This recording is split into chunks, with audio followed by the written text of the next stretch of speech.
আমাৰ যিবিলাক ডেকা ল'ৰা আছে মই ভাবিছো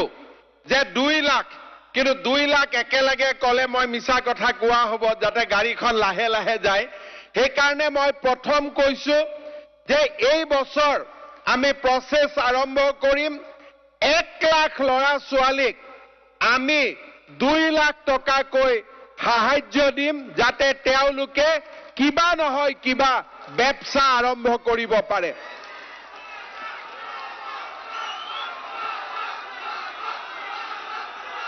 এইটো বেংকৰ পৰা লোন নালাগে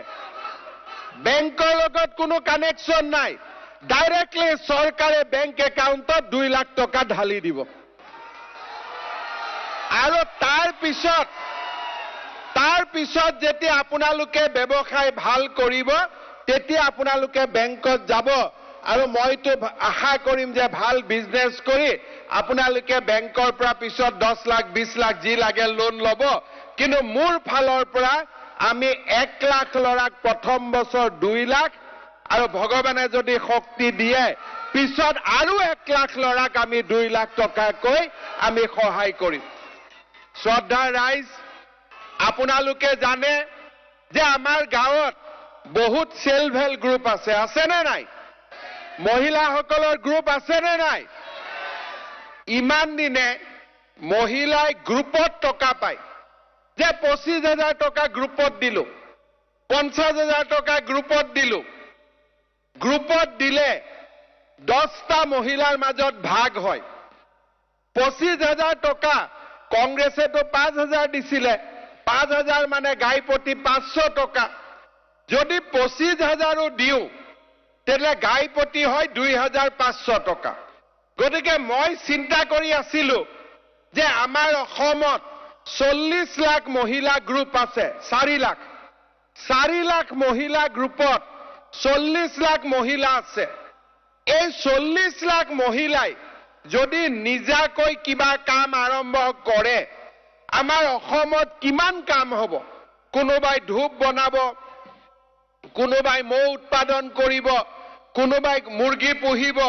কোনোবাই গাহৰি পুহিব কোনোবাই গৰু ৰাখিব যদি এই মহিলাসকলৰ হাতত আমি যদি কিবা এটা টকা দিব পাৰো তেতিয়া হলে এই মহিলাসকলে লাহে লাহে লাহে উৎপাদনমুখী হ'ব পাৰিব সেইবাবে মই এইবাৰ আমি সিদ্ধান্ত লৈছো যে অসমৰ এই 4 লাখ সহায়ক গোটৰ যি মেম্বাৰ সেই 40 লাখ মহিলাৰ বেংক একাউণ্ট নম্বৰ আমি ল'ম আৰু বেংক একাউণ্টত আমি 10,000 টকাকৈ সব মহিলাক ব্যক্তিগতভাৱে আমি দি দিম গ্ৰুপত নহব গ্ৰুপত আগতে আমি পাই থাকিম কিন্তু এইটো মোৰ ফালৰ পৰা ব্যক্তিগত একাউণ্টত দিম আৰু যি মহিলাই এই ব্যক্তিগত একাউণ্টত 10 লাখ টকালৈ ভাল কাম কৰিব ভৱিষ্যতৰ দিনত তেওঁলোকক আমি বেংকৰ পৰা আৰু লোন দিম সাবসিডি দিম আৰু এই মহিলাই যি বেংকৰ পৰা লোন ল'ব খুদটো চৰকাৰে দিব মহিলাই দিব নালাগে খুদটো চৰকাৰে নিজৰ একাউণ্টৰ পৰা দিব এইবাৰ আমি সিদ্ধান্ত লৈছো যে অহা অক্টোবৰ মাহৰ ভিতৰত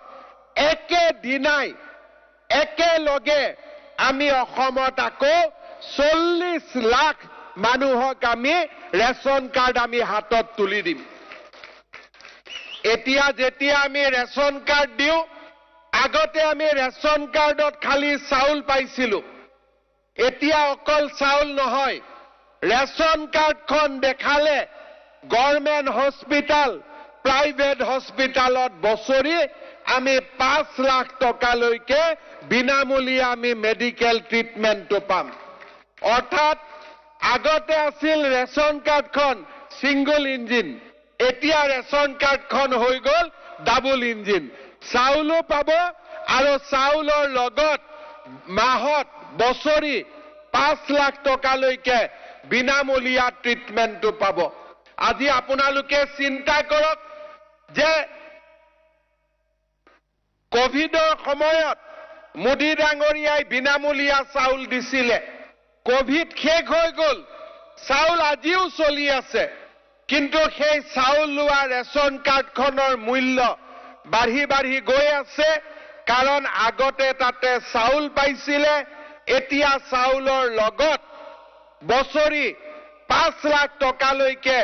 বিনামূলীয়াকৈ মেডিকেল ট্ৰিটমেণ্টটো আমি পাব পাৰিম অৰুণোদয় আঁচনি দিয়া হ'ল